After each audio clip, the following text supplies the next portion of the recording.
Welcome to APECS Online Conference, New Perspective in the Polar Science. Today we're going to have several speakers from a range of fields all related to polar science. With two guest speakers, Dr. Pete Convey and Dr. John Smalley. This conference is organized by Rachel Downey and the series coordinated by Louise Chavary. Hello, everyone. Welcome to the APECS Online Conference, New Perspectives in the Polar Sciences. I hope you can all hear me and see the slides. Could everyone who's not speaking please mute themselves? So as you know, this conference is organised into two sessions to take into account the various time zones of everyone. So this morning we have just over 3 hours, including our guest speaker, Dr. Pete Convey. And then later on, in about 10, 11 hours, we have the second session where the guest speaker is Dr. John Smalley.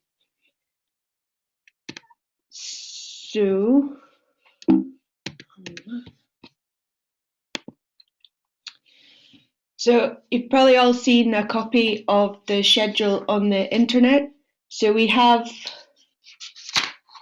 do have one cancellation, but we'll keep according to the schedule. And during the gap, that can just be extra time to ask questions if you've not been able to ask a question. So yeah, again, just before we start, make sure that you're muted unless you are a panelist speaking. Please ask questions. The whole point of this conference is to be sharing ideas and sharing your research. So you can ask questions by typing into there's a little hand button, and then we collect all the questions and then we'll ask them at the end of the talks or at the very end if we've not had time. And then there's also a chat box if you're wanting to just discuss during the thing. This webinar is going to be recorded, so after the whole thing's finished, then it will be up on the website that you can listen to it all again. For the panelists, we'll be judging for the best presentation, and the winner will be notified by email. So I should say that it was Rachel Downey who organised all of this, but unfortunately she's not able to speak at the moment, although she is online taking part in this. So I'm Ruth Heintra, and I'm just covering for Rachel today. So without further ado, we will start with the first presentation, and that's going to be given by Hannah Nielsen, and she's going to be talking about Antarctica in advertising, media representations of the South. So over to you, Hannah. Thank you. I'll just get my presentation up for you. Okay. So Antarctica has been represented in many different ways over the past 100 years. It's been shown as a place for heroes, an ultimate wilderness, or a poster child for climate change. So this polar environment is not just changing physically, but also in terms of the ways that we imagine the place. And using the humanities as a lens to examine Antarctica offers a new perspective, and that's one that unveils the human elements that drive much of our interaction with that southern continent, Antarctica.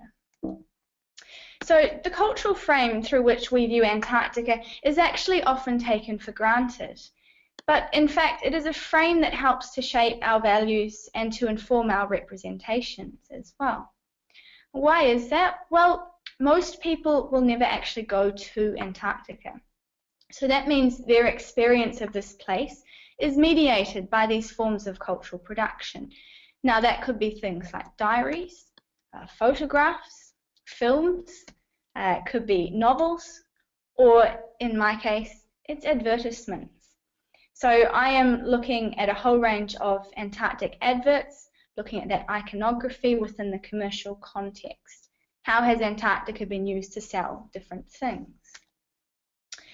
So why adverts? Well, adverts are a really big industry. So the total global advertising revenue for 2015 is worth over 600 billion US dollars. And now commercial interests are often seen as anathema to Antarctica, but imagery from the South has been used to market a whole wide variety of products over the years.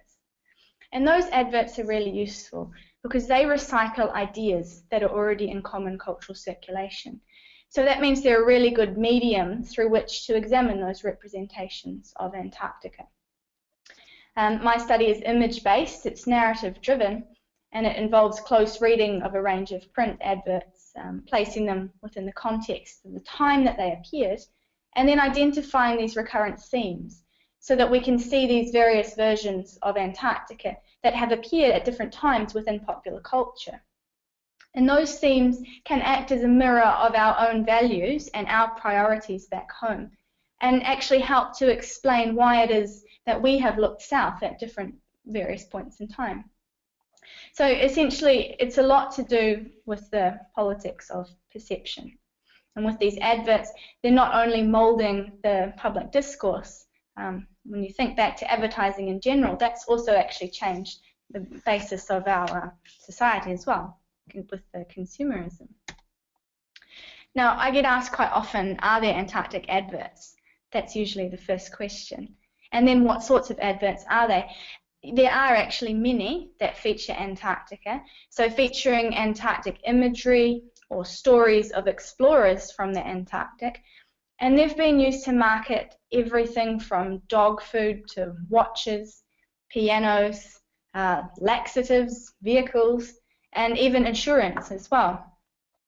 But each one of these adverts is drawing upon specific tropes about the Antarctic in order to ascribe certain attributes to that product, to that service, or the brand that's being advertised.